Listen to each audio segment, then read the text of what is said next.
បាទសួស្តីបងប្អូនសូមស្វាគមន៍មកកាន់កម្មវិធីរៀនភាសាអង់គ្លេសរបស់យើងហើយវេយ្យាករណ៍ដែលយើងត្រូវសិក្សាថ្ងៃនេះគឺ part of speech ទៀតហើយ part of speech ដែលជាមេរៀនបន្តនេះគឺយើងសិក្សាទៅលើ countable and uncountable nouns មានន័យថានាមរាប់បានហើយនិងនាមរាប់មិនបានអញ្ចឹងពាក្យ countable មានន័យរាប់បាន and uncountable nouns ហើយនិងនាមរាប់មិនបានអញ្ចឹងបងប្អូនត្រូវដឹងថា part of speech នេះគឺវាសំខាន់ណាស់បើបងប្អូនអត់ចេះ part of speech ហ្នឹងទេវាដូចជាបងប្អូនទៅប្រឡងពេលដែលគេចេញលំហាត់ដែលយើងធ្វើមកគឺយើងធ្វើអត់ត្រូវយើងប្រឡងអត់ជាប់ហើយពេលដែលយើងនិយាយ when we use with our communication ហ្នឹងគឺប្រើប្រាស់ពាក្យវាអត់ត្រឹមត្រូវអញ្ចឹងអ្វីទៅដែលហៅថា countable noun ហើយនិង uncountable noun ឥឡូវចំណុចទី1គឺយើងសិក្សាទៅលើ countable nouns countable noun គឺមានន័យថានាមរាប់បាននាមដែលអាចត្រូវបានគេរាប់កើតអញ្ចឹងពាក្យ count នឹងរាប់ countable ដែលអាចរាប់បាន countable nouns នាមដែលអាចរាប់បានអញ្ចឹង a countable noun is one of noun that can count it can be singular or plural អញ្ចឹង a countable noun គឺជានាមមួយប្រភេទឬក៏ជានាមមួយដែលយើងអាចរាប់បានអូខេមានន័យថាវាគឺជានាមមួយក្នុងចំណោមនាមទាំងឡាយហ្នឹងដែលយើងអាចរាប់បានអញ្ចឹងthat we can count ពាក្យ count នឹងរាប់បានមិនរាប់បានទៅថា1 2 3អញ្ចឹងណាឧទាហរណ៍ថាឥឡូវយើងក្លែងមើលឧទាហរណ៍តែម្ដងទៅអូយើងមានកន្លែងនេះទៀត it can be singular or plural វាអាចជាឯកវចនៈឬពហុវចនៈអញ្ចឹងនាមរាប់បានគឺវាអាចទម្រង់ឯកវចនៈហើយនិងទម្រង់ពហុវចនៈបើនាមរាប់មិនបានអត់មានទម្រង់ពហុវចនៈណាបងប្អូនទៅចាំកន្លែងហ្នឹងអញ្ចឹងនាមរាប់បានគឺជាសំដៅលើនាមដែលមានរូបរាងច្បាស់លាស់អូខេហើយអាចរាប់បាន1 2 3 1 2 3ហ្នឹងដោយខ្លួនវាណាដែលអាចរាប់បានដោយខ្លួនវាមិនចាំបាច់យកអីមកថ្លឹងឬក៏មកវាស់ហើយឧទាហរណ៍ one person មនុស្សម្នាក់ one person ហ្នឹងគឺមនុស្សម្នាក់អញ្ចឹងមនុស្សយើងអាចរាប់បានណាមនុស្សម្នាក់ one person two people អញ្ចឹងមនុស្សយើងកាលណាចាប់ពី2នាក់ឡើងទៅគេលែងប្រើ person ហើយគេប្រើពាក្យ people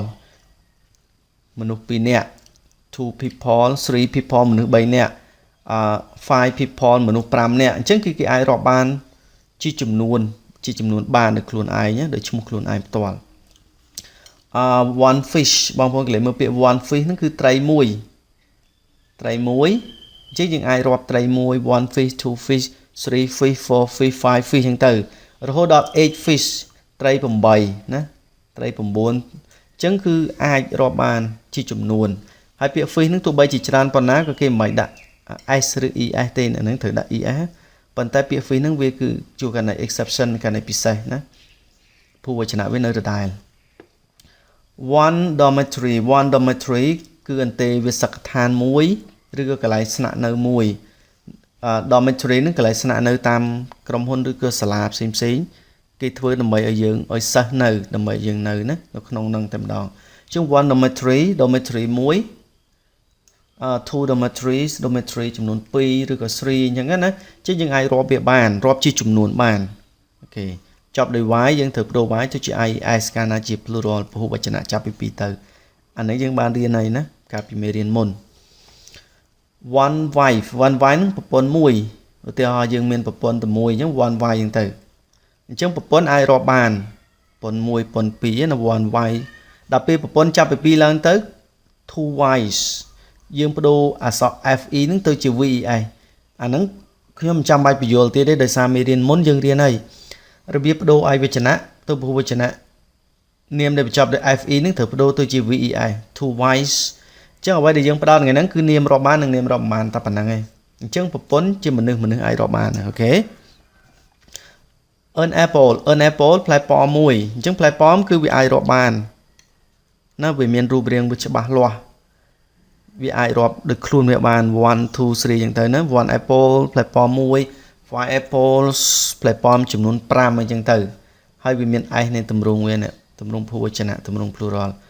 one language ប្រែថាម៉េច one language ភាសាមួយ three languages ភាសាចំនួន3អញ្ចឹងទៅណា one language ភាសាមួយ three languages ភាសាចំនួន3ឬក៏ភាសា4 5ហ្នឹងទៅហ៎ for khaki ឡានចំនួន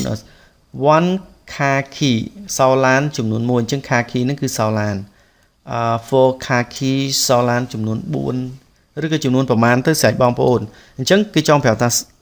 សោកូនសោគឺជានាមអាចរាប់បានអូខេជា countable noun ព្រោះវាមានទម្រង់ហួសវចនៈ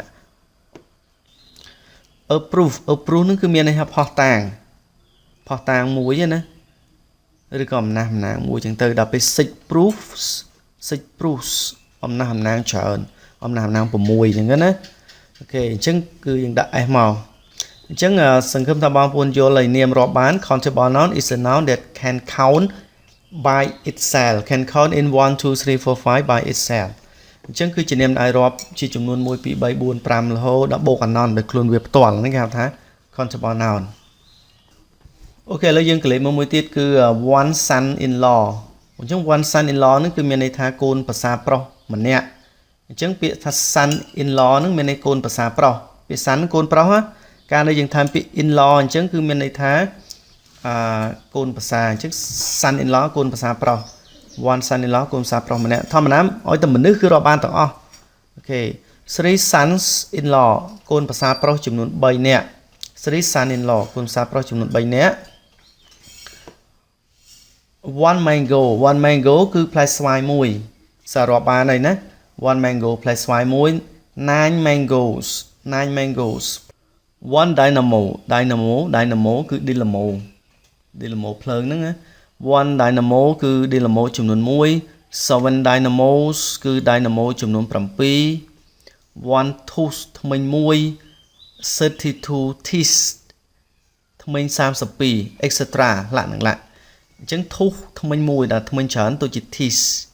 ចាប់ពី2ឡើងទៅអាហ្នឹងយើងរៀនហើយណាចាំមកខ្ញុំបញ្យល់ទៀតហើយdynamo អញ្ចឹងដែរ dynamo គឺ dynamo មួយអត់មាន s ទេដល់ពេល dynamo ដល់7ចាប់ពី2ឡើងទៅគឺត្រូវមាន s ហើយធម្មតាគឺគេចាប់ដោយ o អញ្ចឹងគឺគេថែម es plural ប៉ុន្តែពាក្យ dynamo ហ្នឹងគឺវាខុសគេហ្នឹងកាន់តែលើកលែងគេថែមតែ s ទេអូខេ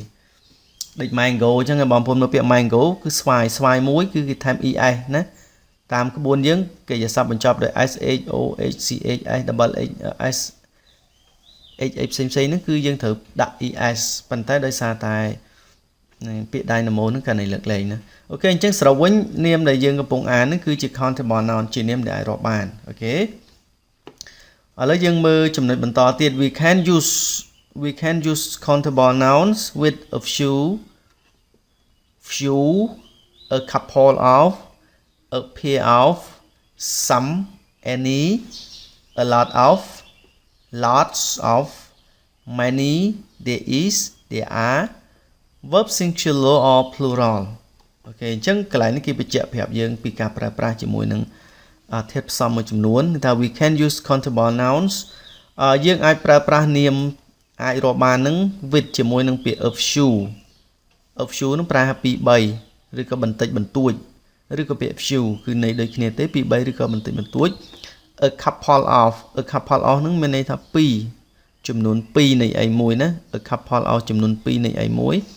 a pair of ហ្នឹងគឺមានន័យថាមួយគូនៃអីមួយ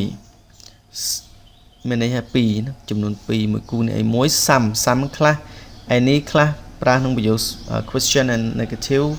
some ប្រើក្នុងប្រយោគបដិសេធប្រយោគស្របហើយនឹងប្រយោគ request a lot of ហ្នឹងគឺច្រើនវាប្រើជាមួយ noun ដែរ lots ច្រើន lot of ហ្នឹងគឺច្រើនដូចគ្នា many នេះច្រើន there is នឹងមាន there are មានអូខេ there is used with singular noun there are used with plural noun there is ប្រើមួយនាមឯកវចនៈ there are ប្រើជាមួយនាមភូវចនៈ verb singular or plural ជាកិច្ចសព្ទឯកវចនៈឬក៏ពហុវចនៈ etc លក្ខណៈអញ្ចឹងនាមគឺយើងអាចប្រើបានច្រើនជាមួយនឹងពាក្យមួយចំនួនហ្នឹង example ឥឡូវបងប្អូនកលេមើលឧទាហរណ៍មក he's not lucky because he has got a few problems he's not lucky គាត់មិនមានសំណាងទេអញ្ចឹងពាក្យ lucky នេះគឺសំណាង he's not lucky គាត់មិនមានសំណាងទេ because ពីព្រោះ he has got a few problems គាត់មានបញ្ហាមួយចំនួនបញ្ហាបន្តិចបន្តួចអញ្ចឹងពាក្យថា a few នោះ2 3ឬក៏បងប្អូនអាចប្រែបន្តិចបន្តួចក៏បានដែរ អញ្ចឹងពាក្យ problems គឺជានាមដែលអាចរាប់បានហើយពាក្យ a few ហ្នឹងគឺយើងប្រើជាមួយពាក្យនាមរាប់បានណា a few គេប្រើជាមួយនាមរាប់បានអូខេ She's unpopular because she has got few friends she unpopular នាងមិនពេញនិយមទេពាក្យថា popular ពេញនិយមដល់ពេលគេថែមពាក្យ unpopular គឺមានន័យថាមិនពេញនិយមនិយាយចំថាមិនល្បីនាងមិនល្បីទេឬក៏មិនពេញនិយមទេ because ពីព្រោះ she has got ពីព្រោះនាងមាន has got ហ្នឹងមកពីពាក្យ have ដូចគ្នាហ្នឹងតែគេអាចប្រើមួយទៀតគឺ has got នាងមាន few friends នាងមានមិត្តភ័ក្តិ2 3នាក់គេនាងមានមិត្តភ័ក្តិ2 3នាក់ few ហ្នឹង2 3 few friend ហ្នឹង2 3នាក់ឬក៏មិត្តភ័ក្តិតិចតួចពាក្យ friend ជានាមដែលអាចរាប់បានព្រោះតែមនុស្សណា I have worked in an export and import company for a couple of months I have worked ខ្ញុំបានធ្វើការ in នៅក្នុង export and import company នៅក្នុងក្រុមហ៊ុននាំចេញនាំចូលយើងនិយាយថាក្រុមហ៊ុននាំចេញនាំចូលអញ្ចឹងពាក្យថា export ហ្នឹងគឺមានន័យថានាំចេញហើយដល់ពេល import នាំចូល for a couple of months សម្រាប់រយៈពេល 2-3 ខែអញ្ចឹងបងប្អូនក្លែងមកពាក្យ a couple ជាចំនួនធម្មតាពាក្យ couple ហ្នឹងប្តីប្រពន្ធបើនិយាយពីចំនួនគឺវា2នាក់អញ្ចឹង a couple of months ចំនួន2ខែអញ្ចឹងទៅអញ្ចឹងពាក្យ months ជា countable noun ជានាមដែលរាប់បានជានាមដែលអាចរាប់បានណា I want to buy a pair of glasses I want to buy a pair of glasses ខ្ញុំចង់ទិញពាក្យ glasses ហ្នឹងបងប្អូនអាចប្រែថាកែវមួយគូអញ្ចឹងក៏បានដែរពាក្យ a pair ហ្នឹងមានន័យថាមួយគូ a pair of glasses កែវមួយគូឬក៏ពាក្យ glass ហ្នឹងអាចប្រែមួយទៀតគឺប្រែថាវ៉ែនតាដែលយើងពាក់ហ្នឹងក៏ glasses ដែរ Have you got any brothers or sisters តើអ្នកមានបងប្អូនប្រុសបងប្អូនស្រីខ្លះទេអញ្ចឹង any ហ្នឹងគេប្រើមួយ brothers or sister ពីព្រោះពាក្យ brother or sister ហ្នឹងវាគឺជា noun ដែរវាជានាមគេហៅ countable noun ជានាមរាប់បាននិយាយចំឲ្យតែមនុស្សណានាមដែលសំដៅលើមនុស្សគឺភាគច្រើនគឺរាប់បានទាំងអស់អូខេឃើញមានទម្រង់ s កន្លែងនេះបងប្អូនthere are some dirty plates in the sink there are some dirty plates in the sink មានចានប្រឡាក់ dirty plate ចានប្រឡាក់ឬក៏ចានកខ្វក់ចានកក្រិចហ្នឹង in the sink នៅក្នុងផើងអូខេ in the sink នៅក្នុងផើងជាងសង្ឃឹមបងប្អូនយល់ណាអូខេឥឡូវយើងបន្តទៀតណា there are some dirty plates in the thing នឹងយើងរៀនដូចហើយ there is a nice girl singing in the room មានស្រីស្អាតម្នាក់កំពុងច្រៀងនៅក្នុងបន្ទប់អញ្ចឹងពាក្យ there is នឹងប្រែថាមានអូខេ a nice girl អញ្ចឹងពាក្យ nice girl នឹងមានន័យស្រីស្អាត nice girl ស្រីស្អាត singing កំពុងច្រៀង in the room នៅក្នុងបន្ទប់អញ្ចឹងយើងប្រើជាមួយ there is ដោយសារតែពាក្យ nice girl នឹងវាតែម្នាក់ស្រីស្អាតនឹងតែមួយអូខេអញ្ចឹងពាក្យ girl គឺជា count noun ជានាមដែលអាចរាប់បាន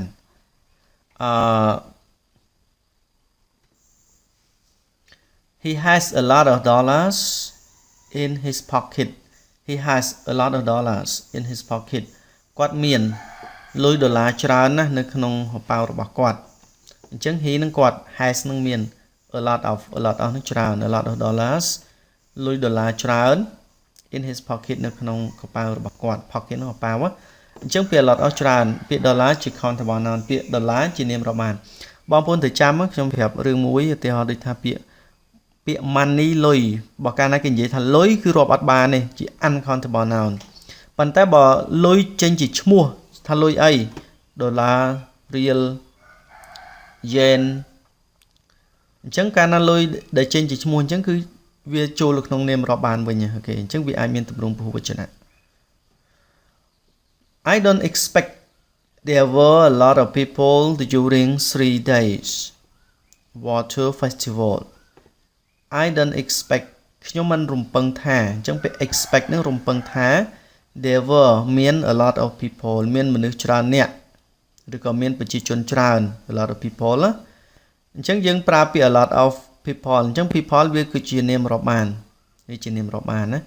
during កំឡុងពេល 3-day water festival during កំឡុងពេលពិធីបុណ្យអុំទូក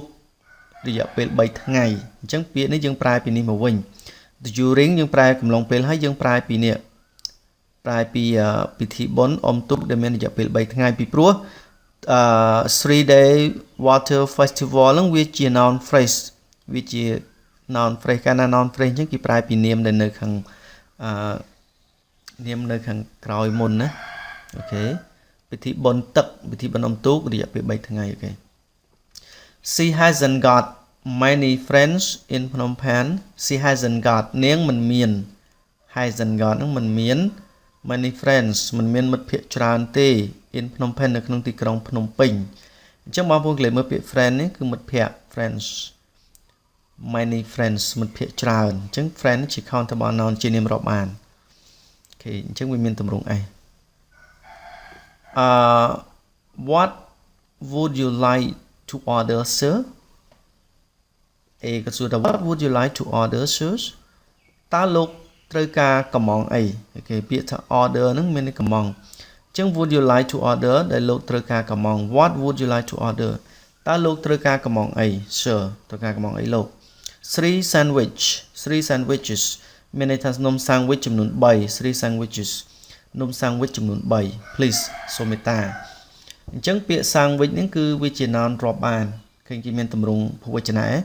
បងប្អូនត្រូវចាំថាបើនាមរាប់មិនបានណាអត់មានទម្រង់ពហុវចនៈទេចាំឡើយហ្នឹង three sandwiches មានន័យថា sandwich ចំនួន3អូខេអញ្ចឹងអ្វីដែលយើងបានសិក្សានេះគឺបងប្អូនស្គាល់ហើយគឺជានាមដែលរាប់បានគឺជានាមដែលអាចរាប់បានដោយខ្លួនឯងបានអញ្ចឹង countable noun is a kind of noun that can count by itself okay by itself you can count into 1 2 3 4 5 6 7 8 9 10អញ្ចឹងទៅណាអានេះគេហៅថា countable noun នាមរាប់បានអូខេអញ្ចឹងបងប្អូនមេរៀនរបស់យើងដល់ទីបញ្ចប់សូមអរគុណសម្រាប់ការតាមដានទស្សនាមេរៀន countable noun របស់យើងដែលជាមេរៀនស្ថិតនៅក្នុង part of speech មេរៀនក្រោយយើងនឹងសិក្សាទៅលើ uncountable noun វិញម្ដងអូខេអញ្ចឹងជូនពរលោកអ្នកមានសុខភាពល្អ